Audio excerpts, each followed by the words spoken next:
Over the last few months, some viewers have asked if I could review the patches on the flight jacket that I always wear on the channel, and today's theme presents a natural opportunity to do that. So let me go over what they are. Left shoulder, classic Tomcat patch. Note the twin tails, of course. On the right shoulder, Strike Fighter. So as we've talked about in a number of episodes, the F-14 became a precision-guided fighter as it went along. Then on the back, we have some Centurion patches. So when you get 100 arrested landings on an aircraft carrier, you're labeled a Centurion. So I am a Centurion, and this is in chronological order aboard Kennedy. I'm actually a double Centurion aboard Kennedy, but I got the second 200 when I was on a detachment and wasn't on long enough to get my patch. This patch was when I was served on Kennedy for my second full deployment. Then I'm a Centurion aboard Eisenhower. That's when I was in 143. And my department head tour aboard America is double Centurion status. I have a total of 725 traps. And if you do the math, this doesn't add up to 725. But I have other traps on a number of other carriers, particularly East Coast carriers that don't equal 100. So those are my Centurion patches. I was the aide to Air Land, as I've described in the Blue Angels episode. Admiral Les, who was CEO of the Blue Angels, when he was a 3-star, I was his aide at Air Land. And then this patch here is from my department head tour. The Squadron won basically every award a fighter squadron can win. So it was the Battle E, Clifton goes to the top fighter squadron, Safety S. So some enterprising junior officer made this patch, which I think looks really cool. The others are the squadron patches, and let me go through them in chronological order, starting with VF-32, then VF-143, then I was a RAG instructor at VF-101, that was the F-14 training squadron. Then I did my department head tour as lieutenant commander in VF-102. And then I was the air wing ops officer for CAG-1, which is the same air wing that VF-102 is in. There's some confusion between squadron nicknames and tactical call signs. So let me use these squadrons to explain some of the differences and why. So VF-32, the nickname of the squadron is the Swordsman, but the tactical call sign, which is the name that we use when we're talking on the radio, is Gypsy. VF-143 is the Puking Dogs, which is a great nickname, and the history of that is interesting. I reviewed that in the Heroes and Mentors episode. But the tactical call sign is Taproom, although I will say we never used Taproom on the radio, and more about that later. And then the RAG, as you can see here, nickname is the Grim Reapers, and the tactical call sign was Gunfighter. Then my department head tour, the Diamondbacks. Back in the day, the tactical call sign was Milk Vine, which is just plain weird. But we always use Diamondback. And in fact, the official tactical call sign now is Diamondback. The tactical call signs were developed by the Department of Defense as a way to confuse the enemy when they were monitoring radio comms, like code names. Y'all hear that? We're using code names. Now, these are assigned through what is known as JANAP 119. JANAP stands for Joint Army, Navy, Air Force Publication. So some of these tactical call signs border on esoteric, if not outright weird. Let me point out a few of them. So the VFA-15 Valiant's tactical call sign is Active Boy. VA-205, the Green Falcons, now decommissioned, their tactical call sign was Impure. RF-8 Squadron, now decommissioned, VFP-63, nickname Eyes of the Fleet. Tactical call sign was Cork Tip. VF-24 Checkmates, tactical call sign Page Boy. VF-41 Black Aces, their technical tactical call sign was Eggshell. Just kind of a interior designer vibe going on there. There was a A6 Squadron, now decommissioned, VA-65, nicknamed Tigers, tactical call sign Cupcake. Doesn't exactly engender fear in the hearts of your enemy. And then there were some that wouldn't fly these days. Decommissioned A7 Squadron, the VA-46 Klansmen, that's referring to Scottish clans. Their tactical call sign was Indian Chief. On the Air Force side, the Ohio Air National Guard C-130 Squadron uses the tactical call sign Buffoon. The 90th Fighter Squadron, based up in Alaska, has the tactical call sign Mookie, reminiscent of Do the Right Thing. And then there's the 48th Tactical Fighter Squadron, Columbus Air Force Base, tactical call sign Mullet. So my favorite nicknames and logos are the Screwbirds of VS-33, S3 Squadron. S3s aren't around anymore. Tactical call sign was Salvage. I love that logo. And VAW-124, their nickname is still the Bear Aces, but their squadron patch used to look like this, and then it was sanitized to this. Their tactical call sign is Home Office, which is very appropriate in today's COVID environment, I guess. The JANAP 119 call signs, as I said, were developed to confuse the enemy. As we got more joint, particularly as we started planning Desert Storm, we realized that in execution we were only going to confuse ourselves. As we started writing what is called an air tasking order, which is done at the Joint Task Force, they realized there was a lot of redundancy. In fact, even now, there's redundancy in the system. There are 5 blades, 6 Broncos, 10 Claws, 13 Cobras, 9 Cowboys, 7 Daggers, 10 Demons, 10 Dogs, 10 Dragons, 14 Eagles, only 3 of those are F-15 squadrons, 11 Falcons, only 3 of those are F-16 squadrons, 10 Ghosts, 12 Hammers, 12 Hawks, 7 Huskies, 8 Knights, 6 Lions, 10 Panthers, 12 Ravens, 9 Razors, 26 Raymonds. That's actually the most are the Raymonds.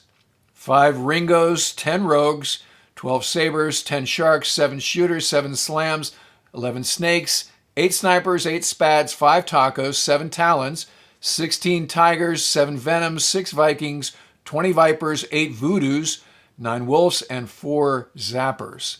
During the run-up to Desert Storm, as we're doing the planning, and now we have a joint task force, as I mentioned, they're figuring out that the units assigned have a lot of the same tactical call signs. So they had to come up with another system. They developed the ATO assigned call signs, which adds another layer of complexity to what it is we're supposed to call ourselves during a mission. So Desert Storm was basically carrier aviation's introduction to an air tasking order. So to that point, the center of tactical thought was the battle group, meaning the aircraft carrier. We'd write our own air plan, we'd fight wars with the task force, and in most cases we didn't even have to deal with the other services. So I'm thinking of the Grenada campaign, I'm thinking of the Baca Valley raids, I'm thinking of some other things that we did in the 80s that were just focused on the aircraft carrier. The Gulf of Sidra incidents, none of those were joint operations. So here comes Desert Storm, and suddenly we have to comply with an air tasking order. And the learning curve for the carrier air wings aboard what ultimately were 7 aircraft carriers in the region, 4 in the Red Sea, 3 in the North Arabian Gulf, was steep, because it had to be.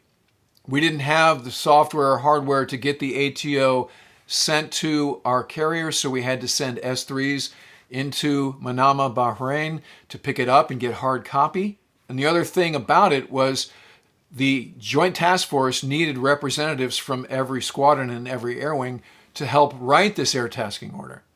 So this was all new to us. And they would use ATO assigned call signs. So you had to get used to having sort of flexibility as a hop went on. So you would launch, let's say for instance, I'm part of CAG 1 aboard the George Washington during my CAG Ops tour. I'm flying with VF 102. Our tactical call sign is Diamondback.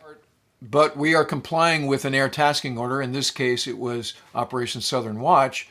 And so when we'd launch, when we're talking to the ship, we're using Diamondback. But as soon as we check in with the AWACS or even the E2 in an ATO assigned role, we'd have to flex to our ATO call sign. So this could get confusing. So you'd be Diamondback, check in with the AWACS, and suddenly you have to use whatever ATO assigned call sign you had. Let's say on this day it's Scooby. So again, the ATO is written at the Joint Task Force, and it's written by representatives from all the commands that are involved in either the war or whatever campaign or contingency operation you're doing.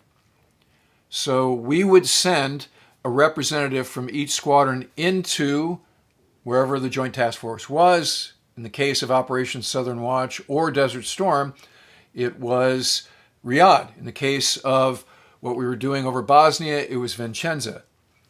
So those guys would go in and stay for whatever amount of time, a few weeks. It was initially viewed as a bad deal because it would get you off of the flight schedule and you wouldn't be building flight hours and you'd be sitting in a dark room writing the ATO. But we realized you had to send talented guys because those reps were also your brokers for whatever missions were going to be assigned. And if you didn't have type A talented people in there, you were always going to wind up getting the sort of B and C list missions. So as time went on and as we got smarter on this Joint Task Force process, we'd send our talented folks in there. So writing an ATO day in and day out is sausage making at some level. And so they would try to have some fun any way they could. And that included coming up with themes for the ATO call signs they would assign. One day, for instance, it might be characters from movies. So maybe you would launch and all the airplanes in your mission as part of Operation Southern Watch would be characters from The Godfather. So you'd be like Fredo 25, and the Hornets in your same mission would be like Sunny 30 and Vito 41. Or one day they used hair metal bands from the 80s. So you had Poison and Winger and Motley. So that was kind of fun, and it was a way to allow the reps to entertain themselves while they were in there doing the hard work of creating an ATO.